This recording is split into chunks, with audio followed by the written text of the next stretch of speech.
नीलकंठ, करुणा आणि त्यागाची गाथा. समुद्र मंथन ही हिंदू पौराणिक कथेतील एक अत्यंत महत्त्वाची घटना आहे.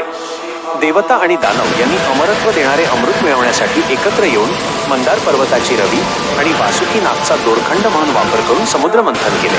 या मंथनातून 14 रत्ने बाहेर पडली, पण त्याआधी हलाहल नावाचे अत्यंत विषारी विष बाहेर पडले. ज्या क्षणी हलाहल विष समुद्रातून बाहेर पडले त्या क्षणी त्याचे भयानक परिणाम दिसू लागले. या विषाचा प्रभाव इतका तीव्र होता की त्याचे धोके सर्व दिशांना पसरू लागले. त्यामुळे सर्व प्राणी, वनस्पती आणि देवलोक सुद्धा धोक्यात आले. देवता आणि दानव या दोघांनाही या विषापासून स्वतःचा बचाव करणे अशक्य झाले होते आणि ते मदतीसाठी भगवान विष्णू यांच्याकडे गेले. विष्णूंनी त्यांना सांगितले की केवळ भगवान शंकरच या विषाचा प्रभाव रोखू शकतात. त्यानंतर सर्व देवतांनी कैलास पर्वतावर जाऊन भगवान शंकरांची प्रार्थना केली.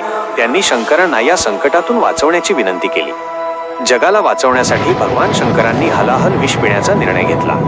जेव्हा त्यांनी ते विष प्राशन केले तेव्हा त्यांचे शरीर आणि विशेषतः गळा निळा पडू लागला. देवी पार्वतीने हे पाहिले आणि त्यांनी शंकरांच्या गळ्यात हात ठेवून ते विष खाली पोटात जाऊ दिले नाही. त्यामुळे ते विष त्यांच्या गळ्यातच थांबले. या घटनेमुळे शंकरांचे शरीर निळे झाले आणि ते विष गळ्यामध्येच राहिल्यामुळे त्यांना नीलकंठ हे नाव मिळाले. नील म्हणजे निळा आणि कंठ म्हणजे गळा.